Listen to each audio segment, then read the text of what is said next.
ready. GMA Weather, serbisyong totoo ng GMA News.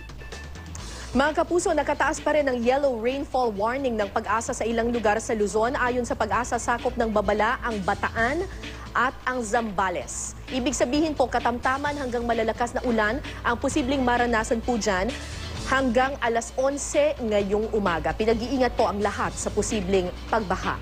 Posible rin ang mahihinang ulan sa mga karatig lugar nito, kabilang na po ang Pampanga, Bulacan at ilang bahagi ng Cavite at Nueva Ecija.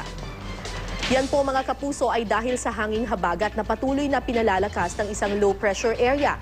Huling namataan ang naturang low pressure area sa layong 65 kilometers northwest ng Basco, Batanes.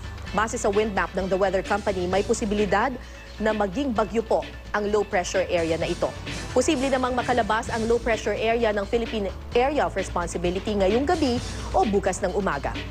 Ngayong araw, patuloy pong magiging maulan sa Luzon, lalo na sa kanlurang bahagi nito. Tingnan naman natin ang magiging lagay ng panahon ngayong araw sa Metro Manila. Mga kapuso, buong araw pong mataas ang tsansa ng hanggang katamtamang ulan.